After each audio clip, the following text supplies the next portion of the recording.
අයිබෝවන් සාදරයෙන් පිළිගන්නවා මයි ඩයරිස් YouTube channel එකට.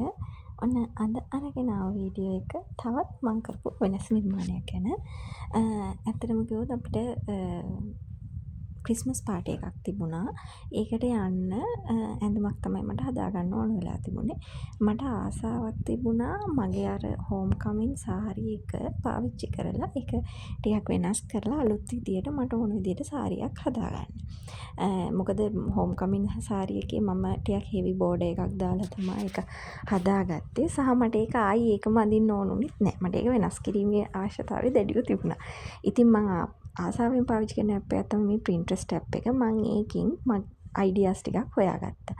ඒ තියෙන්නේ මම බලපු අයිඩියාස්. එතකොට මට ආවා ඔළුවට සාරිය පාටින්ම බෝඩර් එකක් හදාගන්න ඕන කියලා. හැබැයි ගොඩක් හෙවි බෝඩර් එකක් නෙමෙයි. ඉතින් ඒ Pinterest එකේ ගොඩාක්ම තියෙනවනේ ඒ වගේ අපි සර්ච් කරායින් පස්සේ ගොඩක්ම කැමති විදියට එන ඒවා. ඉතින් ඔන්න ඔය විදියට මම සර්ච් කළා. මට ආස හිතුණ විදියට රතු පාට බෝඩර් එකක්ම තියෙන. මොකද ඒ ලේස් රෙද්දක් තමයි මම පාවිච්චි කරලා සාරිය හදාගත්තේ. ඉතින් රතු පාට බෝඩර් එකක් තියෙන විදිහේ ලේස් රෙද්දකින් හදපු සාරි එකක් මම බලලා සිලෙක්ට් කරගත්තා. අදහසක් ගන්න තමයි මම කරේ. ඊළඟට මං ගාව තිබුණනේ මගේ හෝම් කමින් සාරි එක. ඒක තව ප්‍රශ්නයක් තිබුණා. ඒකේ මේ අලලා තියෙන අර ගෝල්ඩ් කලර් පර්ල්ස් වල හාෆ් පර්ල් වලයි තව නිකන් ඒ අර ඩෙකොරේට් කරලා තියෙන පාවිච්චි කරපු ඒ මොනවාද පබළු වගේ ඒවයි පාට ගිහිල්ලා තිබුණා. පාට ගිහිල්ලා කියන්නේ කළු පාට වෙලා තිබුණා. ඒකේ ඒවයි හැටිලු ටික කාලයක් අර එළියට කියන්නේ වාතයට නිරාවරණය වෙනකොට ඒකේ කලර් එක වෙනස් වෙනවා. ඉතින් සාරිය ඇඳාම මේක කැතට පේන්න පටන් ගන්නවා. ඉතින් ඒ හින්දා මට ඕන වුණා මේකේ තියෙන ලේස් එක පාවිච්චි කරලා ඒකේ වෙන විදියක සාරියක් හදාගන්න. ඇත්තටම මට ඕන උනේ සිම්පල් සාරි එකක් හදාගන්න සිම්පල් බෝඩර් එකක් තියෙන විදියට. ඔය ඉතින් මම දැන් කොනක ඉඳන් අරකේ අලවල තිබිච්ච ඒවා ගලවනවා දාගෙන. අලවන්නත් මං හිතන්නේ ඕකට සති 3ක් විතර ගියා මේ සාරි එක මට හදාගන්න.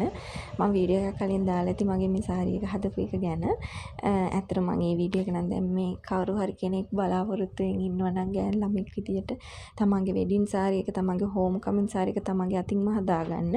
ඒගොල්ලන්ට එකක් ධෛර්යයක් මොටිවේෂන් එකක් දෙන්නයි. අනිත් එක මම ඇත්තට මේක කරේ කොහොමද කියලා සහ මම බඩු ගත්ත විදිය ගැන පොඩි හැඳින්වීමක් කරන්න තමයි මට ඕන උනේ. ඉතින් දැන් මේ කරන්නේ ඒ හදපු එක ආයි ගලවනවා අනිත් පැත්තට.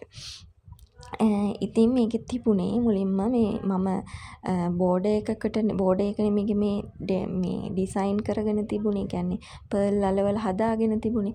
ඒකට මම පාවිච්චි කරලා තිබුණේ රේන්දයක්. ඒ රේන්දේ තමයි මේ ලේස් එකට මහලා තියෙන්නේ. ඒ වගේම මම මේ ලේස් එක වටේට සෙන්ටිමීටර් 4ක 5ක විතර පටියක් දිගටම පොප්ලින් වලින් මහගෙන බෝඩර් එක හදාගෙන තිබුණා. එතකොට අර සාරියේ වටේ බෝඩර් එක ටිකක් හොඳ ඝනකමට තියෙනවා. ඒකට තමයි මම මේ ලේස් එක අල්ලගෙන තිබුණේ. ලේස් එක නෙමෙයි රේන්දේ වැරදුනා. ඉතින් මම මේ අල්ලගත්තු රේන්දේ ගලවන එක තමයි දැන් කරන්නේ. ඒකේ මහුම් ගලවන්න ටික වෙලාවක් ගියා. මොකද මේ සාරිය ලේස් එකක් නිසා සාරියට ඩැමේජ් වෙන්නෙත් නැතුව සාරිය රෙද්දට දිගටම මම මේකේ මේ බෝඩර් එක ගැලෙවුවා. ඇත්තම කිව්වොත් ඕක ගලවන්න මට පැය 3ක් විතර ගියා. ඉතින් ඔහොම ගලවන අතරේ මම දැන් කල්පනා කරා මේක අපරාධයක්ද එහෙමත් හිතෙනවා. ඇත්තටම මට ඕන උන්නේ මම හෝම් කමින් එකට ඇඳපු සාරිය ආයි වෙන ෆන්ක්ෂන් එකකට අඳින්න. ඒක මගේ පෞද්ගලිකව මම ඒක කැමති වුණේ නැහැ. ඒක අර ස්පෙෂල් දවසක්නේ මගේ ජීවිතේ. එතකොට ඒක එදාට විතරක්ම වෙන් කරලා තියාගන්න තමයි මට ඕන උනේ. ඉතින් ඒකින්දම තමයි ගොඩක් මේ සාරි දෙකම මම හදාගන්න තීරණය කරේ. මොකද ඒක මම විසින්ම කරපු මගේ නිර්මාණයක්. මම කැමති විදිහට තමයි හදාගත්තේ. ඉතින් දැන් ඒකෙන් මම මේ කරන්නේ ඒක නැවත පාවිච්චි කරලා වෙනස් විදියට සාරි එක හදාගන්න තමයි මම මේ හදන්නේ. දැන් ඉතින් ඔන්න ඔහොම ඉතින් කොනක ඉඳන් ගලවලා කොහොමින් හරි යාර 10ක්ද කොහෙද ගෙනාව මට මතක විදියට මේකට මේ අල්ලන්න මේ රේන්දේ යාර 10ම ගැලෙව්වා. ගලවලා ඊළඟට මට ආපු ප්‍රශ්නේ තමයි දැන් මොකද්ද අල්ලන්නේ කියලා. ඊට පස්සේ මම පොඩ්ඩක් ටවුන් එකට ගිහිල්ලා වටේම ඇවිදලා බැලුවා. ගොඩක් වෙලාවට දැන් ටිකක් ආයි මිල ගණන් වැඩි මම මේක හදන දවස්වලට වඩා මේකට අල්ලන බෝඩර්ස්. ඒ වගේම අර සාරි එකේ කලර් එකත් එක්ක මට හිතුනේ ඒකට අල්ලන බෝඩ් එක ටිකක් වෙනස් විදිය බෝඩ් එකක් වෙන්නත් ඕනනේ. ඔහොම ගිහිල්ලා බලනකොට මගේ හිතට හරියන්න මට කැමති හිතෙන විදිහේ ඩිසයින් එකක් තියෙන රේන්දයක් වගේ එකක් හම්බුණා. ඒක රේන්දයක්මත් නෙමෙයිද මොකද්ද මන්ද. එහෙම එකක් හම්බුණා. හැබැයි ඒකේ මට ඕන ප්‍රමාණය තිබුණේ නැහැ. දිග ප්‍රමාණය. ඒ කියන්නේ ආසන්න වශයෙන් රයර 10ක්වත් ඕන කියන මතය තමයි මම හිටියේ. ඊට පස්සේ ඉතින් ඒකේ අදහසත් ඇරලා ආයි ගෙදර ආවා. ආයි ඇවිල්ලා ආයි ගියා තව වෙන කඩයක් බලන්න. මගේ වෙලාවට ඒ කඩේ ඒ රේන්දේ ගන්න තිබ්බා මීටර් 10ක්. මීටර් නෙමෙයි යාර 10ක්. ඊට පස්සේ මම කරපු වැඩේ එතනින් එක අරගෙන ආවා. මුලින්ම ඔය තියෙන්නේ රේන්දේ. ඔන්නෝක ගෙනල්ලා දැන් මේ අරක වටේම බෝඩ් එක ගලවගෙන ඉවර වෙලා මම දැන් මේ ගෙනාපු රේන්දේ අල්ලගන්න මම නම් නෙමෙයි මේ වෙලාවෙ මේ මහන්නේ අම්මා තමයි මට ඒක මහලා දුන්නේ.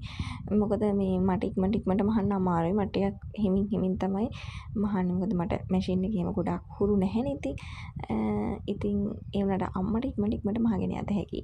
එයා දැන් පරක්කුත් වෙලා දැන් 5ට යන්න ඕන ෆන්ක්ෂන් එකට මම 3:00 වෙනකම්ම කරේ රේන්දේ ගලවපු එක.